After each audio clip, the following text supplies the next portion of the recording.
Hello, thanks very much for coming to the online MA Sound Arts Open Day. I'm Thomas, the course leader, and I'll be your host. I had the pleasure of looking at one of my broadcasts before of the Open Day and was horrified at how often I say so I'm going to try and say a little bit less, though it probably won't happen. It's a very sound art thing, of course, to edit out a recording and just keep all the ums and breaths, but I didn't do that. Anyway, welcome. This is the first screen. We'll go through several different pictures in the background, and that will remind me of the things that we're going to talk about. So let's move on to the next one, if I can. Oh, phew. Okay, that's a picture of me in sunnier climes. That's in the south of France, enjoying some ravioli. So about the course, maybe some of you know about it already. It's a wonderful thing, and it's been going for about 15 years, gradually changing and evolving, but educated and nurtured a huge variety of sound artists, curators, practitioners, researchers, and people involved in sound in all sorts of professional capacities. And there's a large group of people in the world who know each other and carry on working with sound, partly because they've been on this course.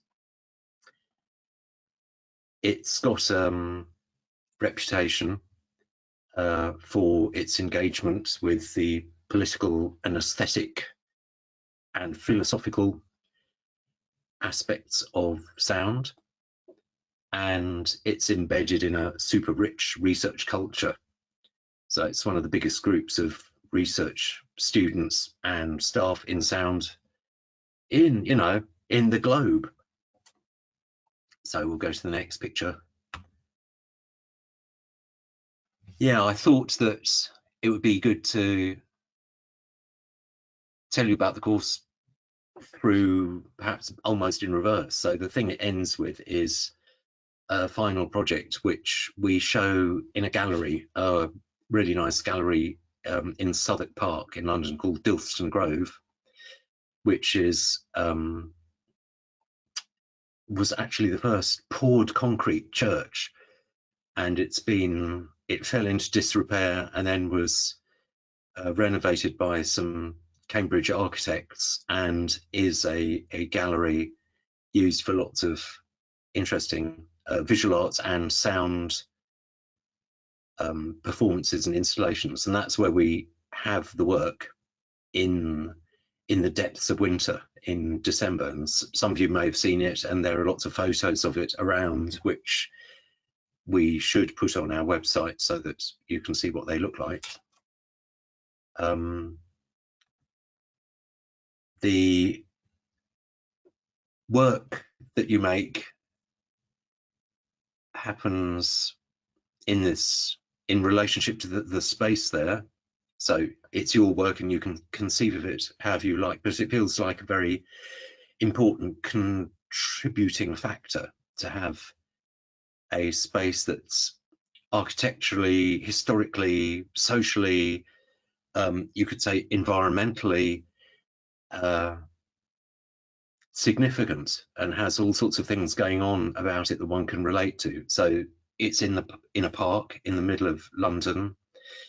It's a Victorian park. It's got all sorts of different housing around it. The gallery itself is sort of perched in a strange position in relation to the rest of the buildings, and it's got a high-rise block on one side and a kind of Victorian pond further away.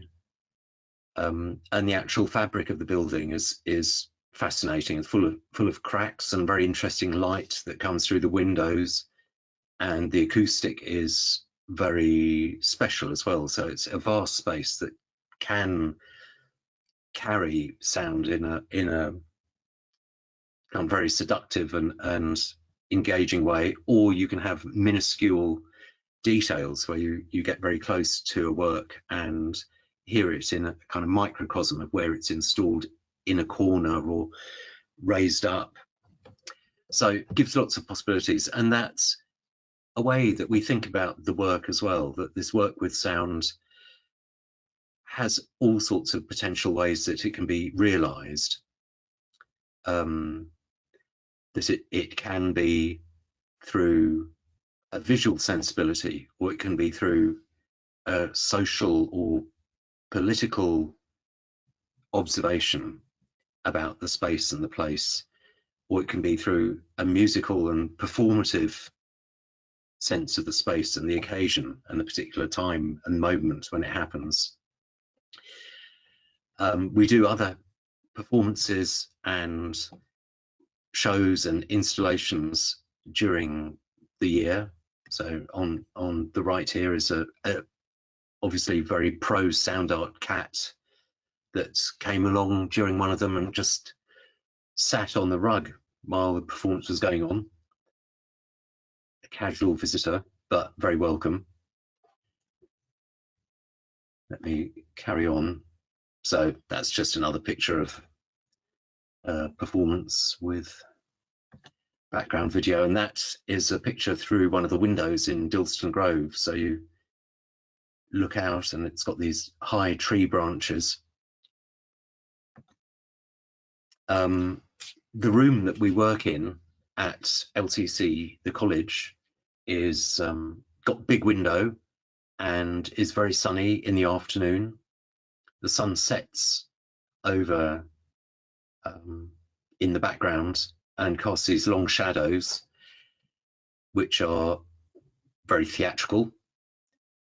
And the buildings that you look out on are also, they're Victorian buildings, though the part of the LCC building is very new and quite nice to work in, I have to say.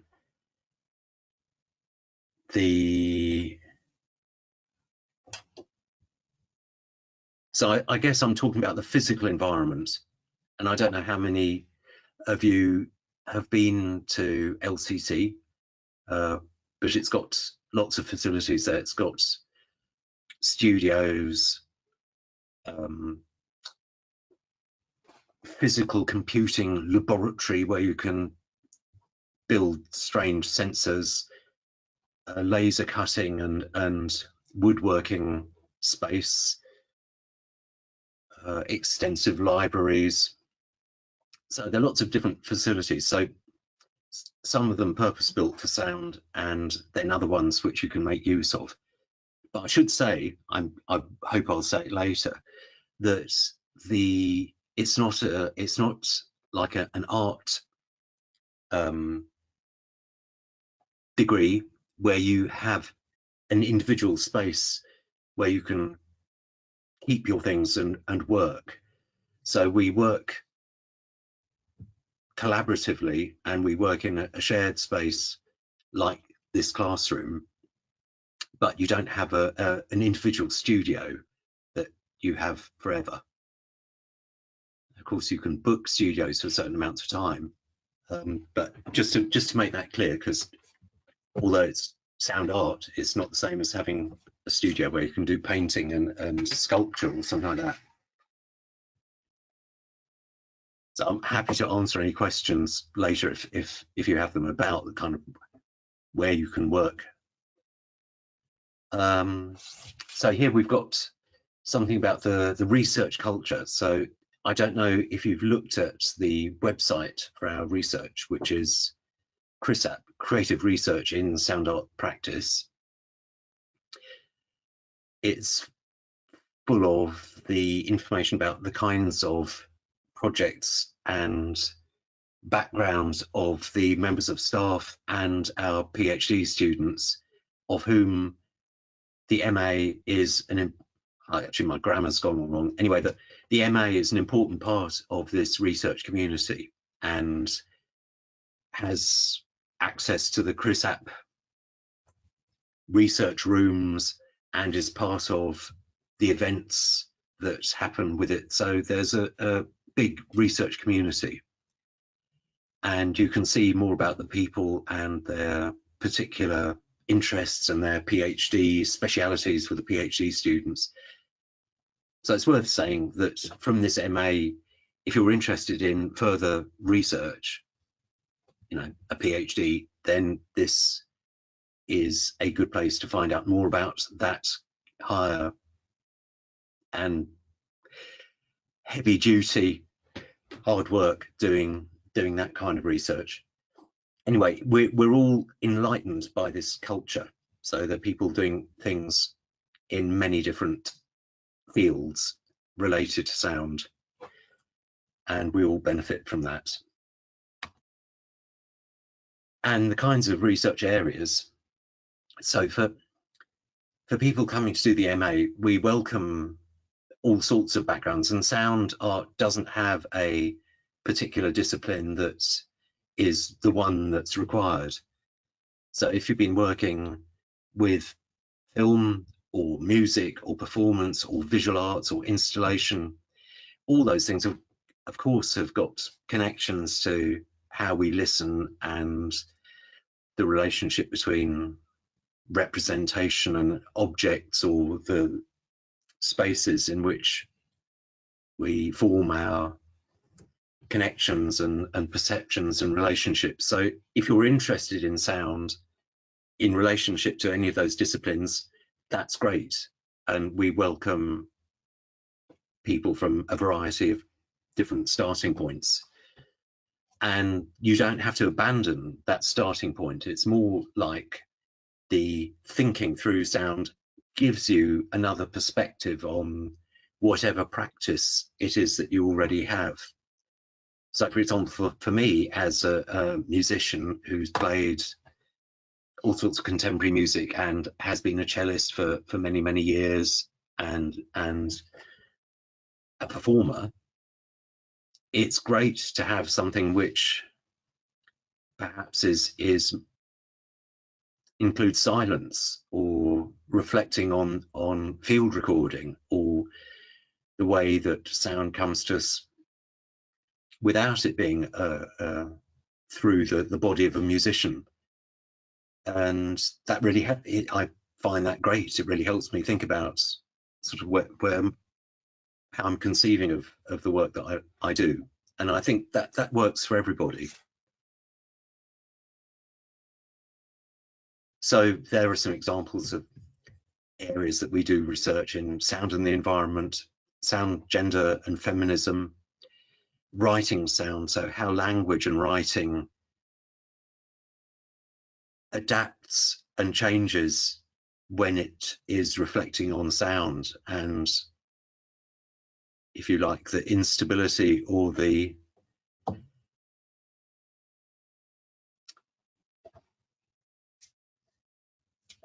non-objectness of sound. Sound and anthropology, voice and language, different listening practices, improvisation and scores. So those are some of our research areas. You can find out more if you look at the CRISAP website.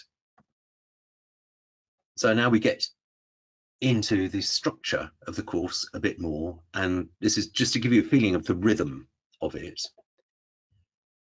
So up here on the left-hand side is the start of the course, and over on the right-hand side is the end of the course, and you can see these green caterpillars crawling across it, and each of those caterpillars is a different unit where we'd be looking and focusing in slightly different ways.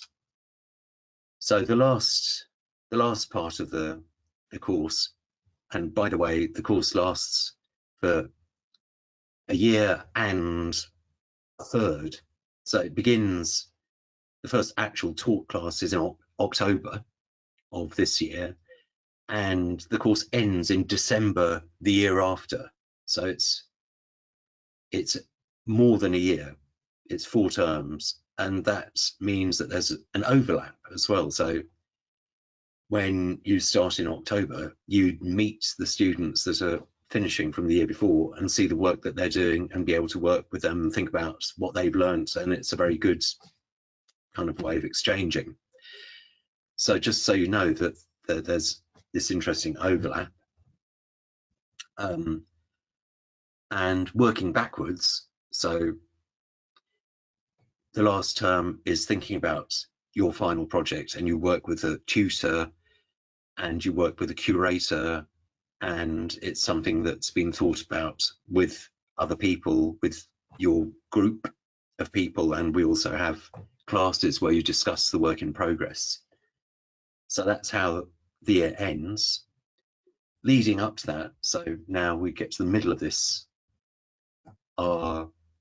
is a unit where you actually preparing your final project, and it's almost like writing a proposal, and we all have to do this activity every now and then of trying to get funding and getting work into exhibitions or conferences or events. So basically you write a proposal, you explain the kind of thing that the work is, what it relates to, what it needs, how it would happen, and that's what we're asking you to do there, is to make a clear proposal for the work that you want to do, with examples of the kind of thing it might be. All this is really helpful in thinking about what it is. Almost the more that you prepare for it, the more it actually can come into fruition, and it helps us work out who would be a good tutor for you.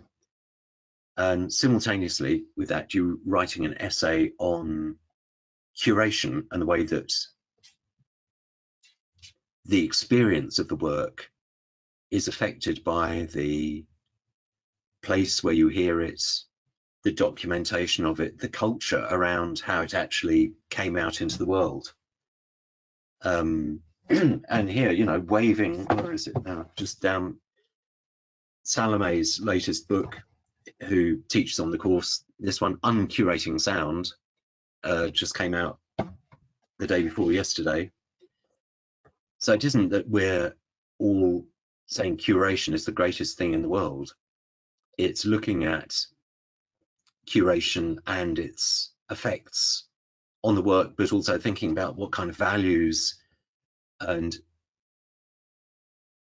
power structures and institutional things are at work in what one might call the norms of curation, and trying to think if there are other ways of curating work which might be more sympathetic, or might be able to create spaces for new ways of doing things, and not excluding certain new kinds of thinking.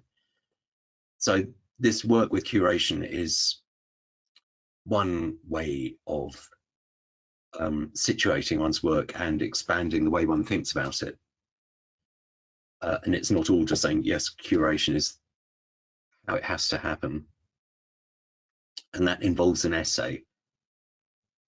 And working back, so here there's a single caterpillar not sandwiched with another one, and that's where you have a term that involves collaboration. So collaboration is a very interesting thing with sound.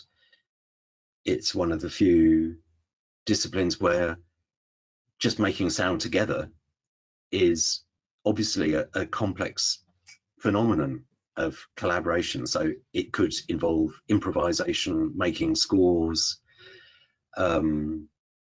doing listening exercises, going on sound walks, all sorts of different ways of collective listening and sound making. So within our group, one can think about collaboration in sound, but also it has, of course, great interdisciplinary value. And there are people from film, fine art, theatre, animation, games, where there are more or less, what could one say, where the professional discipline already includes sound and places it inside the work. So obviously making the sound for a film, you'd be working with a director. And anyway, so there are opportunities for doing collaborations, interdisciplinary collaborations, and you can choose which kind of course you'd like to collaborate with, and we'll try and facilitate that. So that's a term of collaboration, which follows the first term. So we've managed to work right back to the beginning. And in the first term, as a practical, your practical work would be a response to this amazing archive that we've got in LCC, which is the Her-Noise archive. And of course, it's an archive of women composers in sound art, or women sound artists, to be accurate. And the questions of gender representation, the politics of the archive, the multifarious different kinds of work that are actually in the archive, are all a starting point for you to make a work in response.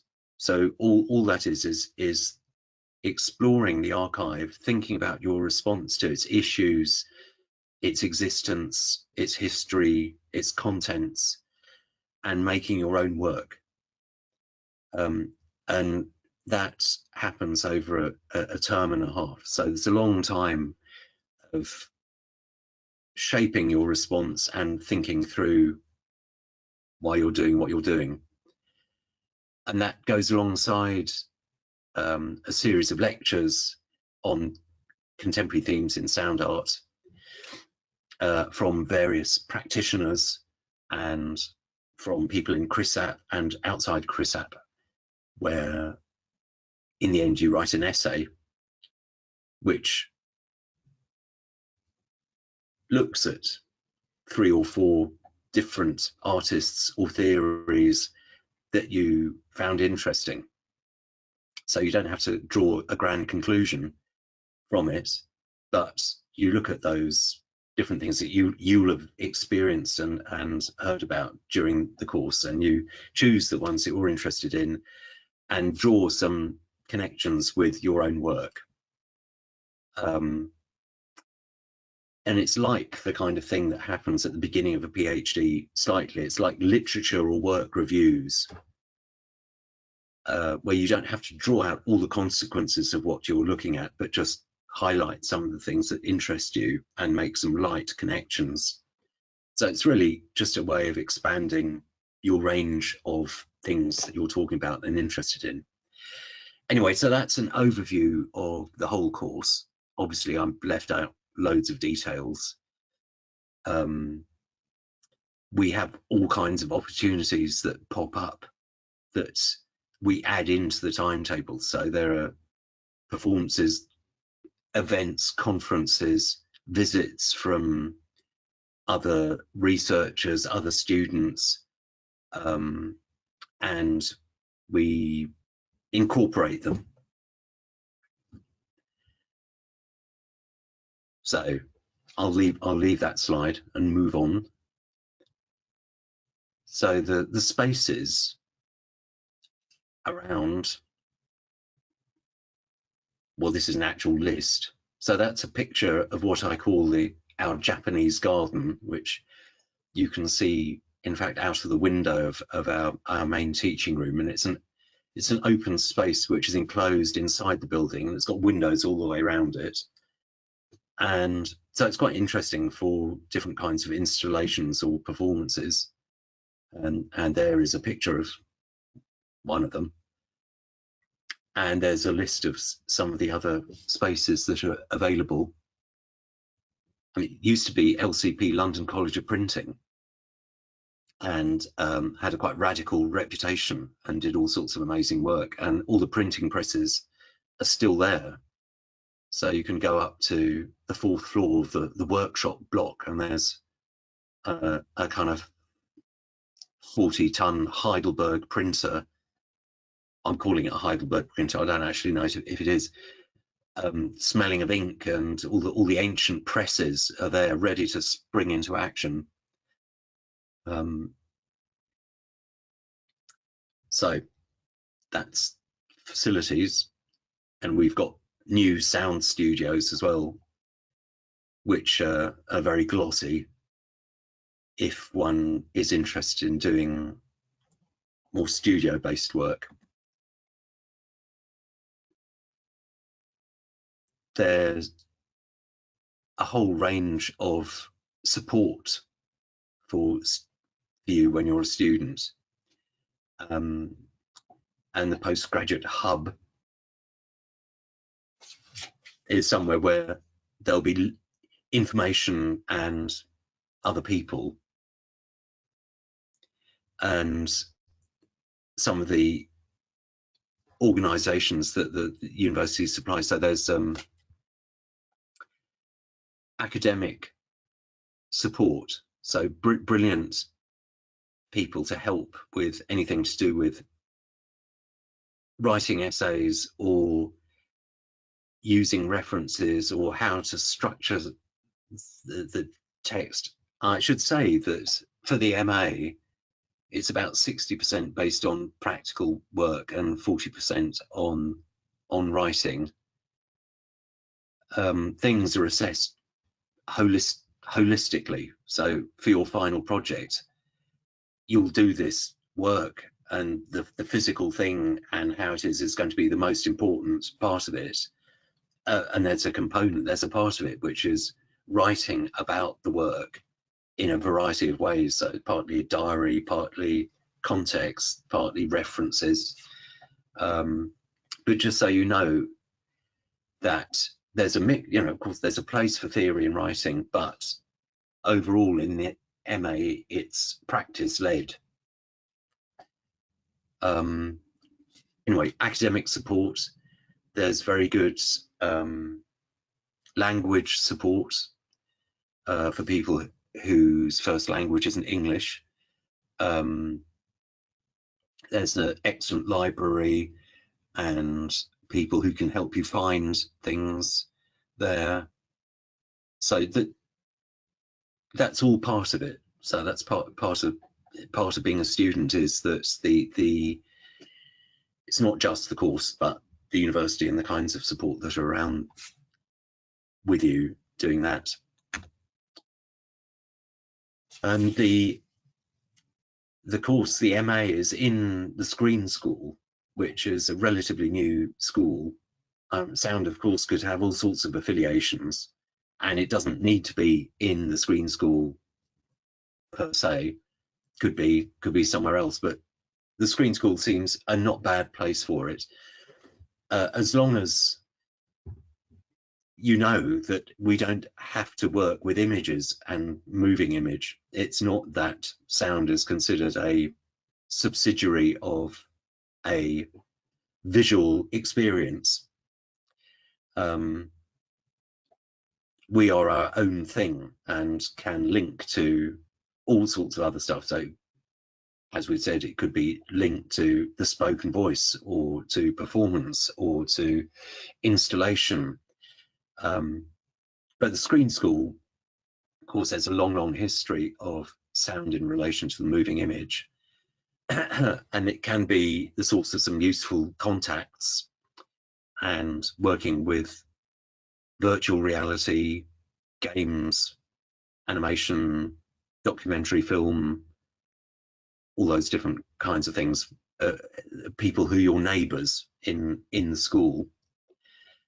And there are other courses as well to do with sound. Just recently there's an MA in music production, which is starting in October for the first time. So we have been just sound art before, and it's always been quite curious, this thing about the relationship with the, if you like, music technology and the music industry, because of course there are an incredible number of creative processes and work that come out of that. So it's quite interesting having that other course that's turning up.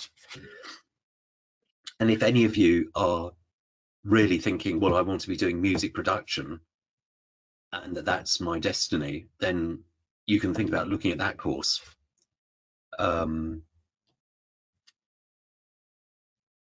It's new, and my imagination of it is that we'll work together very closely anyway. And I know the person that's running it, and she's fantastic. And I know we are going to work very closely and have very similar views about how things cross over. So I think it's an interesting development alongside our well-established research culture around sound art. Anyway, if you can ask me questions about it at the end, if that is something you want to. Well, and not only is there the Screen School, but at the London College of Communication, where you'd be studying, there's the Media School and the Design School, and there are lots of links that we can have there. But there are also the other colleges which are part of University of the Arts London, such as Camberwell, London College of Fashion, Central St Martin's, Chelsea. Have I left one out? Yeah, Wimbledon. And you've got access to all those places, and I think the library at Central St Martin's is open 24 hours a day. So if you're ever cold and hungry in the middle of the night in central London or near King's Cross, you can always go to the library and warm up and look at a book, you know. So you've got access to all those places, and there are lectures and things that you can attend and find out more about what's going on. I mean, there's always too much. There's too much going on, and it might take a while before you even dare kind of look at some of those things. But it's good that it's around. Should I mention that it's ranked second in the world for art and design? I don't know. I mean, it's a very good place. Why London College? Well, I mean, I think I've spoken about it. And so the reason that I think the sound arts course is great is because of the research culture around it. It's network of students who've done it, and I think we fight our corner, and we are keeping an interesting identity that's I think goes with sound art as not something that's actually a part of the establishment. It's a curious practice that's still emerging, and it's got an awful lot of thinking and different kinds of practice that go around it. And I feel that we, are still doing that. So that's why I'd be interested in doing the course. And I must say, I really like my colleagues, and I think that's an important part of it, that there's a nice atmosphere of interest in each other and the work that's going on. Well, to make an application, the main thing is that you've had a look at the course, and it's brilliant that you've come to the open day, because that means that you know something about it. And I'd say have a look at the ChrisApp website, and it's just to be able to say in a simple way why it is that you're interested in doing sound arts, and perhaps that you've noticed what goes on in the course here at LCC. So what is the research culture? So that's one thing that's important, to just kind of indicate why you're interested in it, which might be obvious, but I don't know if that's helpful. I think it's probably helpful. And then you don't have to provide cutting edge works to do with sound in the portfolio. It's just a few things that show the kind of work that you've done already, the kind of area that you're in, and maybe if you've got something that you feel indicates the direction you want to go in, that would be great. It doesn't have to be the most polished, spectacular work. It's more like something that indicates where you'd like to go and the kind of interests that you've got, and that would be interesting for us to look at.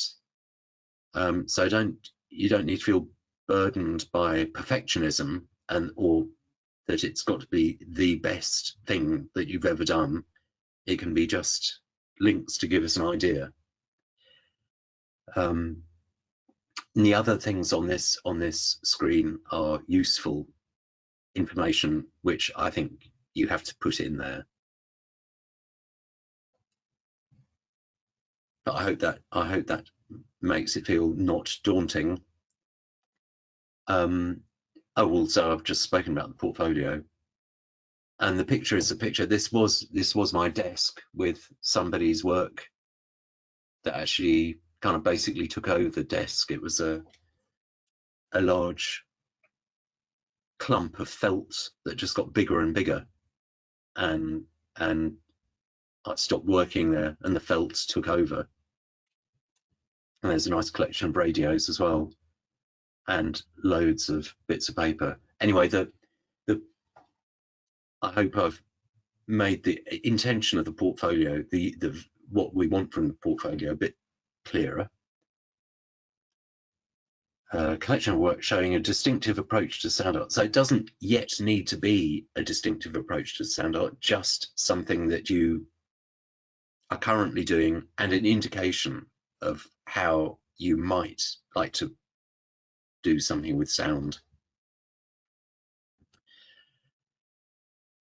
And exactly, for the personal statement, something about you and why you're interested in studying sound art. There are scholarships and funding available, not a huge amount, but we can look at those in the chat afterwards, and you can also get hold of this on the website. So that's at the bottom of the screen, study at UAL fees and funding, and an email address to write to. Obviously, there's student loans available for postgraduate study in the UK, and anyone that's done a degree at UAL already gets a discount. So that's a wonderful bargain. Is that no, that's not the last slide. This, I believe, is the last slide. So this is places where you can get more information, and I'll leave this slide up so that you can, if you want to, you can make a note of it. I'm sure that UAL will send you lots of information because you've come to the webinar. They've got your email address and it will all come to you anyway. But with that, I move over to you and your questions, and I look forward to hearing any and answering any if I can. Hi Thomas, it's Steve here. I've just been in the background. Thanks so much for such an informative session. And I'll be just I'll be fielding questions to you. So just a note to all attendees, if you could have a look for the question box on your control panel. If you have any questions, please do type them in there, and then I will verbally convey them to Thomas. So we do have a couple of questions already. So the first one is about the application deadline. So we have a round 2 deadline on the 3rd of April. Would you be able to just explain a little bit about how the application deadlines work and what it means for someone that might need to apply after that deadline? That's a good question, Steve. We don't close the course until it's absolutely brimming, and usually that's at the end of July. So there is a deadline of the 3rd of April, and I think, correct me if I'm wrong, but what that means is that we will give you a reply within a certain time period. So if you apply by the 3rd of April, we'll be able to make the decision and get back to you within a certain time frame. I think it might be 3 weeks or something like that. But you can still apply afterwards, and a lot of people, particularly from the UK, do, because there are things like degrees finishing and just the time scale. So a lot of people do apply a little bit later, but we have to be careful not to suddenly. So we do keep some spaces, but not many. So obviously, I suppose the advice is to, if you want to apply, do it sooner rather than later.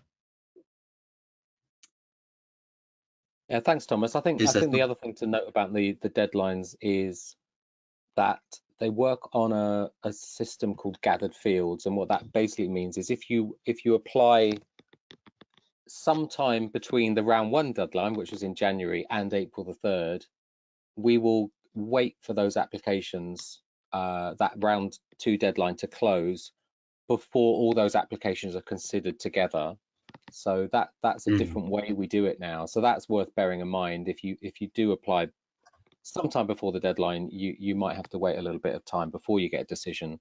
And as Thomas says, yeah, we'll keep the course open for as long as we have places available, really. And that's the thing, is just to encourage everyone, if you're interested in applying for this year, just to try and get your application in as soon as possible. So yeah. Oh, sorry, Thomas, I was going to ask the next question unless you had something else to add.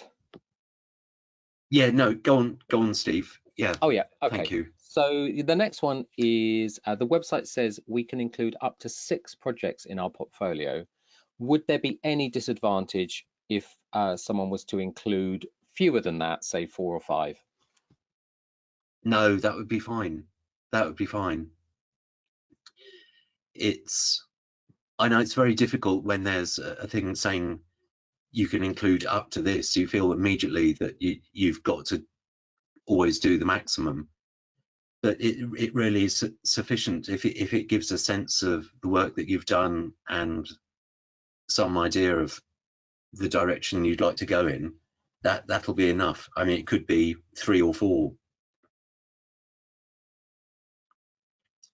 So yeah, don't feel that 6 is an absolute sort of requirement.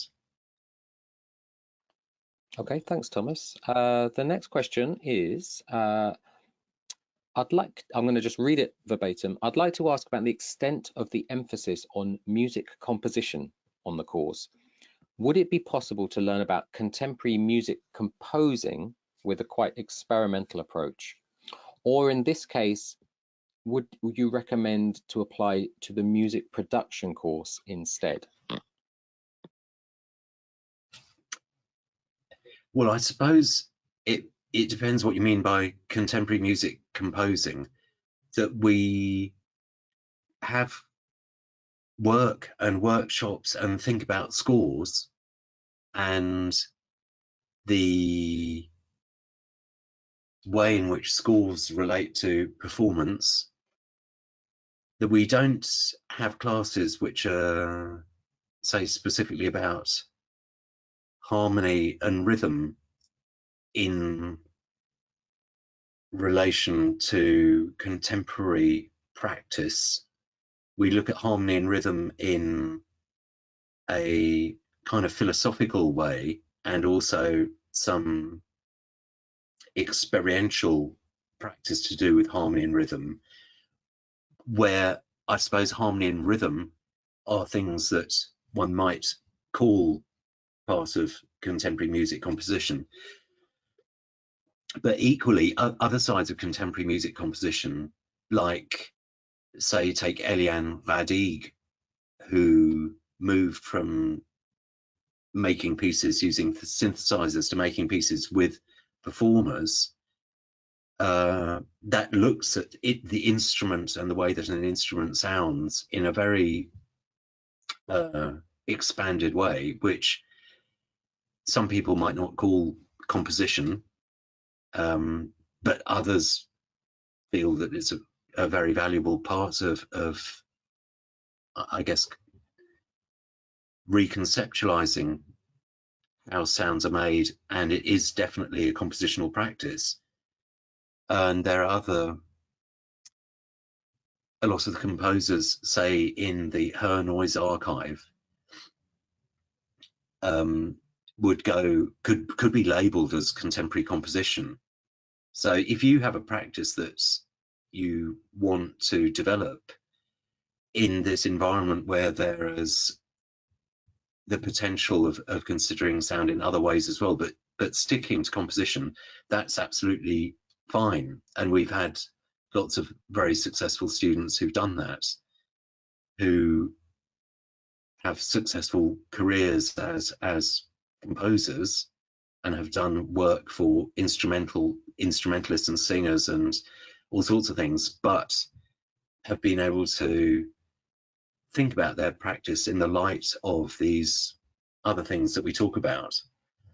But in terms of, say, masterclasses with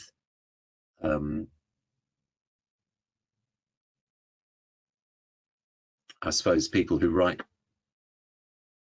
I'm not sure what school it would be, whether it be, you know,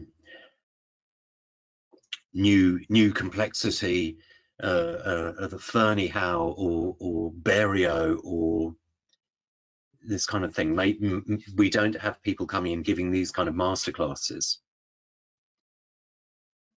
but we do love Jennifer Walsh and the work that she does, and I feel that would be a very appropriate reference and link if one were thinking about her kind of work that has a very rich field around it. Does that give you a sense of an answer? Does that feel like a sufficient answer for the moment? Thanks, Thomas. I'll keep an eye on the replies to see if there's a follow-up. Yeah, thank you for that. That's great. Could you speak a little bit more about the new studio facilities that you mentioned in the presentation? Well, they opened about 4 months ago, and I've been in there and been incredibly impressed by the mahogany kind of woodwork and the large number of loudspeakers and lights flashing on the mixing desks. And there are about 5 of them. They are going to be used a lot of the time by students doing music production, because they're very much in that kind of model. So there's kind of live rooms and things like that. But the MAs will be able to get access to them and time in them. And we've got a big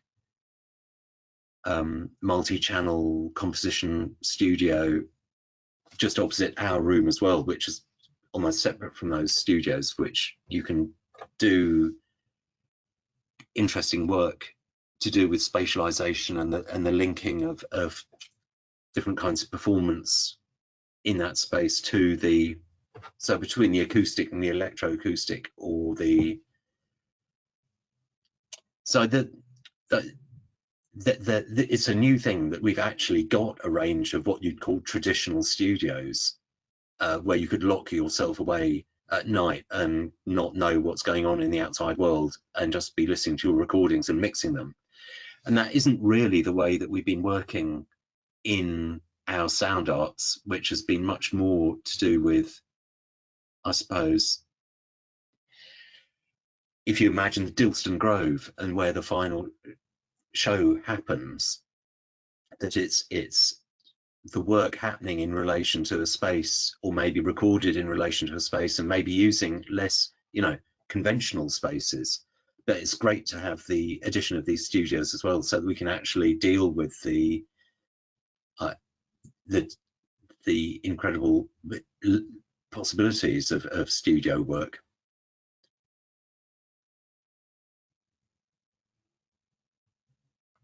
Does that Lovely. Does that Thank answer? you, Yeah. I think that's great. Yeah, that's great. Thank you. I'm not sure if this is a question that I might need to answer afterwards, but do you know the word limit to the personal statement? I know it'll probably be on, it'll be displayed clearly when an application is made, but do you know roughly how long it is or it needs to be? I don't actually. I mean, I just read them, but I haven't thought is what's the limit to it. How long do you tend to see them? How much detail? They vary enormously, and I mean, sometimes one can be quite carried away by what somebody's saying, and it becomes you know, a really interesting story about life and experience, and you feel this very significant kind of work that you're reading, and that's absolutely fine. But also they can be shorter, you know, like 500 words or something like that, which is, I guess that's maybe on the short side. But as long as it says why there's an interest in sound arts and shows an awareness of the course and what it does, then I think that's fine as well. You know, it isn't by writing a huge amount that things become clearer necessarily. So I think just being able to say why it's of interest, and a bit about, you know, why it's of interest to you and how it kind of works for you, that doesn't have to take a huge number of words. So I know how difficult it is to write these things, you know, so my sympathy, but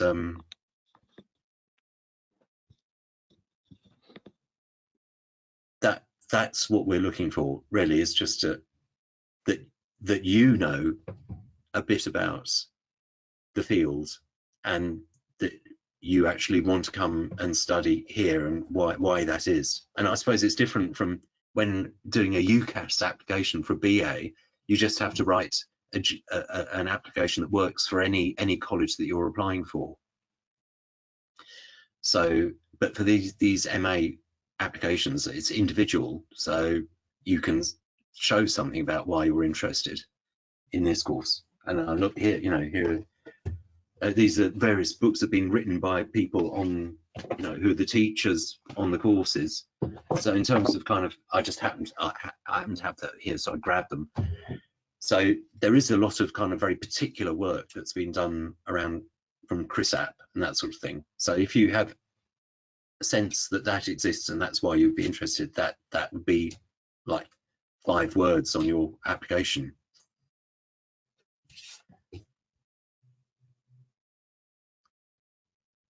Lovely, thank you, Thomas. Another question is, give me a second. How much of a community is there between the actual students on the course, and does this extend beyond graduation? So that I think is one of the real reasons for doing the course, is that it can be quite an isolating life as an artist, or when you're finding your way and working out what to do and learning new things, and it can be difficult to find the people that you relate to, and who can actually discuss things with, and just basically feel things with, and work things out with, and there is a really nice and strong feeling of people working together on the course. And I think it comes partly because that's something that's built up. Somehow that's become the culture that we have, is that people are very engaged with each other and listen to each other and think about each other. And I'm really glad that culture has established itself. And I think it's partly because that's the nature of the work that we're doing. You know, it involves listening and attention and care. So that that helps create the ground for good relationships in you know, in the people in the group. And I mean, only this year the students have all done an amazing installation together and work basically all self-motivated, all put together. It's incredibly impressive to have got that done collectively. So that there's that. I mean, if I'm actually going to say more about it, there's, on the one hand, because you're making work, you have to be very careful with each other, because these things are one feels very deeply about it. So there's the thing of being able to support everyone while they're struggling with this creative work, and understanding the efforts that are involved. And then the other side of it is, because it is in a university and there's this writing as well, it's how to actually have conversations about the work, which aren't simply, oh, I like it or I don't like it or something like that. It's almost exploring different vocabularies for how you can think about the work together, and that those conversations are enabled in some way by the theory and the looking at different kinds of work. So it's almost learning a range of ways that one can talk about the work, and that goes on the side of a basic feeling of respect and interest and care for the adventure of what it is to make stuff. And we've just begun a new alumni website. So there are so many brilliant people that have been on the course, and they know each other in the year, and maybe some, but they don't all know each other kind of more widely. I mean, there are really interesting contacts that have been made sort of across the years. But so we've set up a website which was only actually it's new a couple of months ago, so it's just beginning, so that everybody that's kind of finished the course can stay in touch with each other. And I have great hopes for how that will evolve over the years.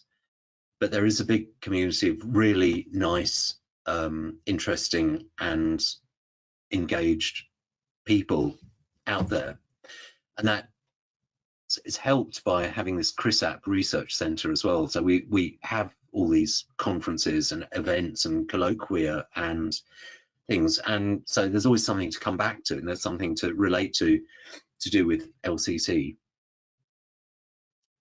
So that's a bit about the kind of community side of it.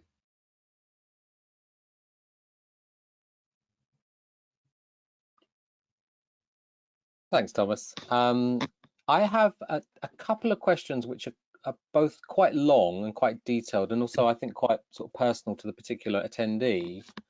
And Yeah. I was wondering, I can certainly take those questions and pass them on to you, and very happy to email your response back. Is that the best way of for you to carry on this dialogue and to give some more, maybe some more particular advice to individuals?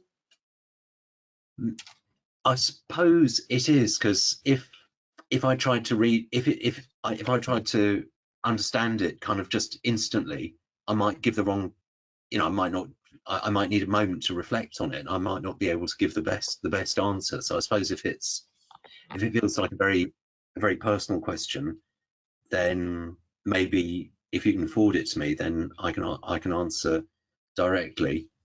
I mean, on the other hand, it might be nice to have a go now, and it might be interesting for other people. Okay, I will. So this is actually a follow-up from the previous answer you gave about the composition element, and whether someone that wants to study composition should do this course or music production. So this is the follow-up. So it was, thank you for your answer. That was really helpful. I don't have professional experience in composing, only wrote a short instrumental piece as a hobby, or short instrumental pieces, plural, as a hobby, but I'd like to learn more about how to combine electronic music production and classical music production. However, I'm also interested in the philosophical part of music composition, the analysis of the relationship between sound, noise, and silence, etc. Okay, well, that sounds very much like something that would be great on the sound arts course. I mean, those are questions that interest me a lot. And maybe we can talk about it further. I think that's, I think maybe, like, if you send me that email, I can think about it some more. Maybe, yeah, between experimental and classical composition, it would be so interesting to explore that. I don't know, that's quite a long-term project as well, but something that I'd be very interested to talk about more. I mean, my own background is in this negotiation between music and sound art, so that's something that I'm interested in myself, particularly. But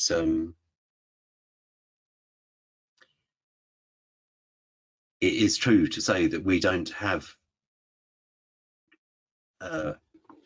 training in tonal composition, for example, and we don't have classes that talk about song structure or classical composition structure in any detail. It's part of the history that's included and referenced, but not gone into in that kind of depth where it might change or where you might learn those techniques yourself. But something to discuss. I'm sorry not to answer, like, to give you a definitive answer. But on that note, that is the last of our questions now. So Thomas, I'll pass over to you and for some final words, and then after that I will close the session. Okay, well, thank you for staying to the end, and I hope that it's given you a kind of insight into the course that you couldn't have got by just looking at the website. Do look at the ChrisApp website if you haven't already, and I look forward to reading your applications and seeing you one way or another anyway.